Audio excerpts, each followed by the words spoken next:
क्या बताऊं। और कहा कि मैं बच्चों के पुरुषार्थ को बढ़ाने के लिए भिन्न भिन्न युक्तियां बताता हूँ। अभी बच्चों के ऊपर है कि वो क्या लेते हैं, क्या करते हैं, इस समय क्या करने का है। मुरली के बीच में मैंने थोड़ा सा दीदी को कुछ हस्तक्षेप किया था, बहुत अच्छा पॉइंट आ रहा था, वो पहले मैं सुनाऊंगा अनुभव थोड़ा जो भी है वो, फिर बाद में मैं उसको कंटिन्यू करूँगा। उसे बताया था कि एक बहन थी, जब बैगरी पार्ट शुरू हुआ भारत में, बाबा जब यहाँ पर आए पाकिस्तान से ट्रांसफर होकर के, तो वहाँ पे एक बहन थी लखनऊ में, और उस जमाने में शायद 1951 की बात है दीदी, मेरे ख्याल से जब बाबा बैगरी पार्ट चला था 14 साल के बाद में, उस जमाने में एक बहन जो है ना वहाँ से, कोरियर तो होता नहीं था, तो यही डाक व्यवस्था थी, तो उसमें पंपकिन ये होता है ना बहुत बड़ा कद्दू, उसके यहाँ कद्दू पैदा होते हैं। आप इमेजिन करते जाएं, इसको रियलाइज करते जाएं, मतलब उसके घर में सिर्फ कद्दू पैदा होता था, क्योंकि वो थोड़ा मजदूर टाइप के लोग थे। तो उसने बाबा को वहाँ लिख करके भेजा कि शिव बाबा, केयर ऑफ ब्रह्मा बाबा और मधुबन, इंडिया, ऐसे जो भी था उसका एड्रेस, और वो कद्दू पर उसने स्क्रैच करके लिख करके और वो पोस्ट कर दिया।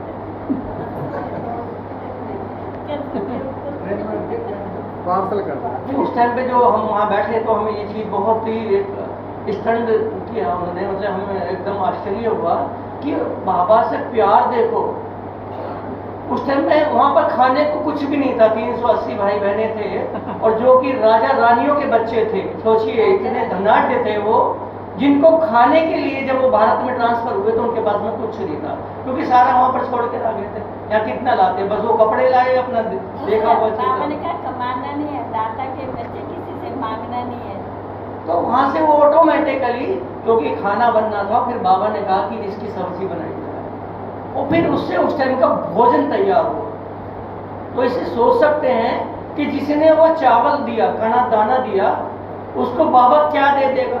बाबा ने अभी एक दिन मुरली में कहा था कि भावना का भाड़ा देता हूँ, और आज भी मुरली में कहा है कि बाप तो इतना दयालु है कि वो भक्ति में भी देता ही रहता है, देता ही रहता है, चाहे वो उसे जानते हैं या नहीं जानते हैं। आधा कल्प से वो, चाहे हम जाने न जाने, किसी को भी पूछे, परंतु वो देता ही रहता है। तो इस बात को यदि गहराई से हम रियलाइज करें, सारी बातें यहाँ जो बिठाया गया है कि क्या बाबा ने वहाँ पे 8-9 दिन में दिया, तो वो प्रैक्टिकल में हम वो चाहेंगे कि हम आपको ट्रांसफर कर पाए। वैसे अनुभव तो अनुभव ही होता है, अनुभव रियलाइज करने को कहते हैं, यानी कि खुद समझना। जैसे मैंने चाय पी तो मुझे मालूम है कि ये मीठी है या ये फीकी है, ये तो मैं ही पी कर ही बता सकता हूँ, परंतु फिर भी हम ये बताएं कि ये चाय मीठी है, आप पी के देखो तो शायद वो मीठी का काम करेगी, क्योंकि वो मीठी है ही। तो ऐसे ही बाबा ने कल या परसों मुरली में कहा था, हर आत्मा का अपना अपना पार्ट। कल ही कहा था शायद, पहले ही मीठे बच्चे के बाद में पहली लाइन थी शायद। तो ऐसे ही हर आत्मा के संकल्प अपने अपने, हमारी जो सोच है वो सबका अपना अपना है। तो उसी के अकॉर्डिंग जो भी हमारे सामने परिस्थिति होती है, उसके हिसाब से ही हम अपनी स्वस्थिति को सेट करते हैं। जैसे यहाँ पे अभी कोई हमारे को थोड़ा सा झिड़क दे यहाँ पर, तो अभी मेरी स्थिति कैसी हो जाएगी, तो मेरे संकल्प कैसे चलने लगेंगे। अभी हम बाबा का ज्ञान ले रहे थे, इतने भरपूर हो रहे थे, परंतु हम थोड़ा सा ही इनपुट आते ही सराउंडिंग में कुछ भी चेंज हुआ तो हमारी अपनी स्थिति, यानी कि मेरी स्व स्थिति डगमगा। अब बाबा रोज क्या पढ़ाते हैं, हमें अपनी स्व स्थिति बनाकर ही परिस्थिति पर विजय पानी। आज सारी मुरली में चला कि रावण पर विजय पाने के लिए भी राम को क्या करना पड़ा, एक बिंदी की ही पूजा करनी पड़ी, शिवलिंग की ही स्थापना करनी पड़ी, तभी वो माया रावण पर, राम भी जिसको भगवान समझती दुनिया, उसने जीत प्राप्त की। और हम बच्चे कितने भाग्यशाली, साकार में आकर के बाबा हमें सम्मुख बैठ करके अपना बच्चा बना करके पढ़ा रहा है, समझा रहा है, फिर भी हम कहीं ना कहीं अपना उलझ जाते हैं। तो इसका अर्थ है कि हम अपनी स्वस्थिति को निर्मित नहीं किया है। उसमें हमने बाबा जो सरस्वती वाला ने कहा ना, बाबा से योग लगाने से सरस्वती स्वतः ही आने लगेंगी। तो ये है कमाल। बाबा कह रहे हैं कि तुम जब मुझसे योग लगाओगे तो तुम क्या बन जाओगे, है? भक्ति में भी कहा कामेषु क्रोधेषु, माया जीत जगत जीत, काम जीत विकर्मा जीत जगत जीत, है? भक्ति में गाते थे। परंतु ये प्रैक्टिकल में कितने बच्चों ने काम पर जीत पाई, कितने वर्ष प्रवृत्ति में रहते हुए हम निर्विकारी बन गए, घास फूस एक साथ रहते हुए भी हम उसे आग नहीं लगने देते। तो इसका मतलब कोई कमाल है। इसका मतलब हम क्या है कि हम ज्ञान की जो तलवार, जो बाबा ने हमें ज्ञान दिया कि सब आत्मा भाई हैं, बिंदी हैं, और सब आत्मा चैतन्य है और सत्य है, सुंदर है, तो हमारे दृष्टि एकदम परिवर्तन हो जाती है। और उससे पहले हमें जब ज्ञान नहीं था तो हम सारी इन्हीं चीज़ों में ही लिखते थे कि ये 5 चीज़ें तो बहुत ही प्रताड़ित करती रहती थी, और उससे दुखी होते भी आए। बाबा ने कहा ना, आधा कब से तुम क्यों भूले? उन्होंने कहा कि बाबा ने बुलवाया, बोलते ड्रामा ने बुलवाया, क्योंकि ड्रामा में ऐसा ही था कि तुम्हें देह भान में आना था, और देह के साथ में जो सारी चीज़ें हैं ये वो आएंगी। मुझे अपने बिजनेस से भी, अपनी दुनिया वालों से भी लेना ही लेना। और यहाँ क्या करना है? यहाँ तो देना ही लेना है। यहाँ का स्लोगन ही है, देना ही लेना है। यहाँ पे तो सिर्फ देना है, और देना भी कुछ नहीं है हमारे पास। बाबा कहते तुम्हारे पास तो कुछ भी नहीं है, किचड़ा है, तुम देते क्या हो? काला कोयला देते हो और हीरा सोना लेते हो, कोयले से हीरा बन जाते हो, है? मनुष्य से देवता बन जाते हो, अमूल्य बन जाते हो, दुर्लभ जन्म मिल जाता है। तो बाबा ने यहाँ बताया, भट्टी में जो अनुभव हुआ ये थी मौन भट्टी। 22 तारीख को यहाँ से जाना हुआ, और लकीली इतनी बड़ी भट्टी कभी प्राप्त नहीं हुई, और हमें इतना अच्छा वहाँ सूदिंग एनवायरनमेंट मिला जो उसने हमारी अंतर्मुखता की स्थिति को थोड़ा वहाँ पे बहुत अच्छी तरह से मजबूती बनाई। पहली बार हम बिना युगल के गए अपनी के कि भाई अकेले, क्योंकि ये पहले अभी पांडव की भट्टी करके आ चुकी थी, तो हमें अवसर मिला कि हम भी जा सकते हैं। तो हमने वो मौका चूका नहीं, मतलब, और सब कुछ बोल नहीं, मतलब ये नहीं कि वहाँ पे किसी तरह का कोई संकल्प जो है लौकिक और इस तरह का कोई नहीं था।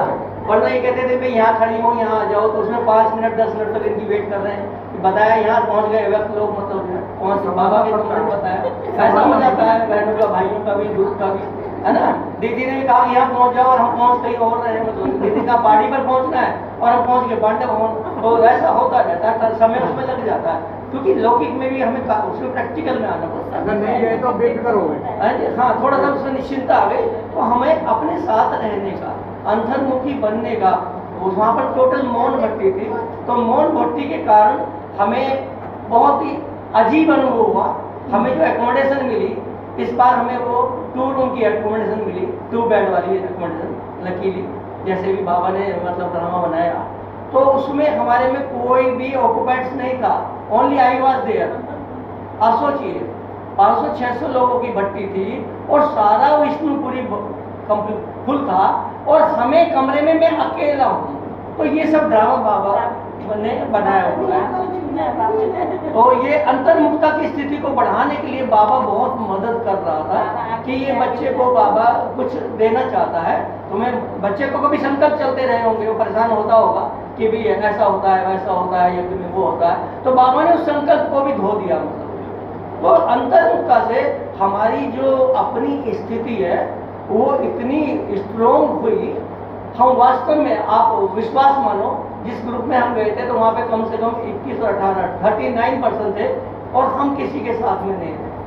किसी ने कहा पांडव भवन चलो, बार बार, क्योंकि वहाँ से पांडव भवन बहुत पास था और रेगुलर वहाँ से बस जाती थी ज्ञान सरोवर से।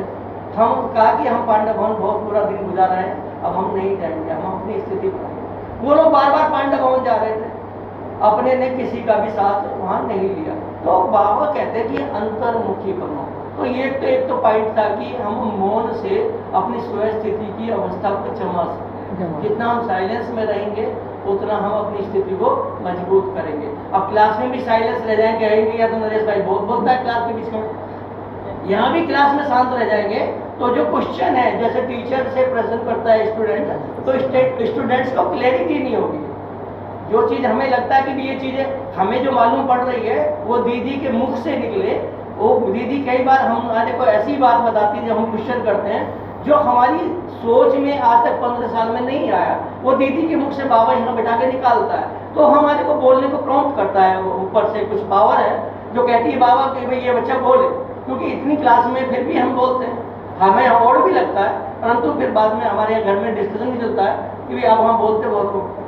तो मैं कहता हूँ मेरे बोलने से वो क्लास समझ में थोड़ा सा आ जाती है, क्योंकि दीदी उसे बहुत, और जैसे कहते हैं ना मम्मा जो है, बाबा तो बहुत क्लिष्ट भाषा बोल के चले जाते थे बोर्डिंग में मुरली सुनाकर, परंतु मम्मा क्या करती थी, मम्मा बच्चों को बहुत प्यार से रोटी बना करके उस ज्ञान भोजन को खिलाती थी। तो एक तो बात हुई ये कि मौन का लाभ, भक्ति का लाभ ये हुआ कि आपकी अंतर्मुखता की स्थिति बढ़ी और स्व स्थिति का निर्मित हुई, जिससे आप परिस्थिति पर विजय पा सकते हैं। आजकल परिस्थितियां तो ऐसी आएंगी, हमारे को बहुत अलग अलग तरह के पेपर्स आएंगे, तो उसमें अपनी स्थिति को मजबूत करने का एकमात्र साधन है मैं बिंदी और बाबा बस बिंदी। बस बिंदी में क्या है, सुख है, शांति है, प्रेम है, आनंद, पवित्रता, ज्ञान सबकी। तो नेचुरली मेरा बाप क्या है, वो सागर है। तो नेचुरली जब मैं उससे कनेक्शन जोड़ूंगा, योग लगाऊंगा, तो उसकी सारी धारा, सारी करंट में किसको आएगी, वो मेरे को आना शुरू हो जाएगी। ये तो है राजयोग का लाभ। अब दूसरा, थोड़ा सा समय हो तो मैं दूसरा अनुभव सुनाऊं, वो भी मेरे हिसाब से बहुत कीमती है। ये तो अनुभव था, भी अच्छा पॉइंट आएगा कि समय, बाबा कहता है कि बहुत अमूल्य खजाना है। क्यों हजरत भाई, कितने खजाने हैं? खजाने तो बहुत है, समय, संकल्प, सांस, योग है ना, लेकिन समय सबसे ज्यादा, समय बहुत बहुमूल्य खजाना है। क्योंकि ये संगम का जो समय है, ये बहुत बहुत, कैसे बताऊं कि हम ज्ञान में हमने एक चित्र देखा कल्प वृक्ष, तो जो हमारा संकल्प है, हमारे हर वक्त विदाउट थॉट्स हम रह ही नहीं सकते हैं, तो हर वक्त हमारे संकल्प चलते हैं। अब हम अपने संकल्प को चेक कर ले कि मेरा इस मोमेंट में, इस क्षण कौन सा विचार चल रहा है। कि यहाँ बैठे हुए भी ये जो सुन रहा हूँ मैं अनुभव, ये भट्टी का अनुभव सुन रहा हूँ, लोग तो समझेंगे कि ये किस काम की चीज है, परंतु ये एक सार है, असेंस है, जो हमने 9 दिन में बाबा से वहां पर प्राप्त किया। तो वहाँ संकल्प, बाबा ने कहा कि कल्प वृक्ष के आप जड़ में बैठ जाओ। कल्प वृक्ष क्या कहते हैं, उसके नीचे बैठने से जो काम न करो वो पूरी हो जाएगी। तो और कहा कि जो आपका संकल्प है वो बीज है। सारे कर्म किस पर आधारित होते हैं, संकल्प। जो हम सोचते हैं वही हम कर्म करते हैं। तो बाबा ने बात की, एक संगम पर बीज बोए श्रेष्ठ संकल्प का, तो क्या होगा, कल्प वृक्ष क्या देगा, इतने हजारों फल पूरे कल्प तक देता रहेगा। इसको कहते हैं कल्प वृक्ष। संगम पर एक बीज बोना, जैसे सीजन पर आने पर हम गेहूं बोते हैं या कोई भी और फसल बोते हैं तो वो काफी फल देती है। यदि हम बिना सीजन के कोई भी फसल लगाएंगे तो उसका रिजल्ट नहीं आता। ये हम सब कृषि आधारित है, हम भारत देश है कृषि प्रधान, तो हम सब समझते हैं। तो इस समय एक संकल्प हमें, बाबा कहता है सिर्फ कुछ नहीं करता। दादी जी कहती हैं, गुजर दादी जी से बाबा कर रहे थे कि सिर्फ शुभ कामना दो, सिर्फ शुभ कामना दो, सिर्फ कुछ नहीं कर सकते, सिर्फ दुआ दो, दुआ दो, दुआ दो, तो आपका उसके प्रति व्यर्थ चलेगा ही नहीं। कोई भी बुरी चीज लगेगी नहीं। जब आप सबका ही भला चाहते हैं तो फिर तो मेरा कोई बुराई नहीं है। और मैं पूर्वज आत्मा हूं तो नेचुरली मैं सबका भला चाहूंगा ही चाहूंगा। बाप क्या चाहेगा, दादा क्या चाहेगा कि परिवार कैसा बढ़े, है परिवार खूब फले फूले। तो मैं पूर्वज आत्मा, जब मेरा संकल्प होगा, मैं कल्प वृक्ष के बीज में जड़ में बैठी हूँ, मैं बीज रूप आत्मा हूँ, तो उस बीज से सारे वृक्ष को शक्तियां मिलेगी। तो एक तो यह है कि हमारा ये समय बहुत महत्वपूर्ण है और बहुत अच्छी अच्छी बातें इसमें ये आई, बड़ा चिंतन चला, वो मैंने वहां लिख भी दिया था। आज तो मैं उसे दिखा नहीं लाया, पर मुझे पूरा याद है कि पूरे कल्प में कितना समय हमें पुरुषार्थ के लिए मिला है।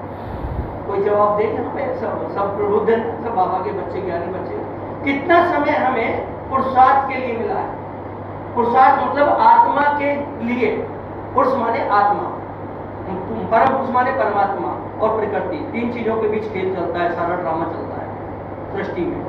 पुरुष माने आत्मा, परम पुरुष माने परमात्मा और प्रकृति, तीन चीजों के बीच खेल।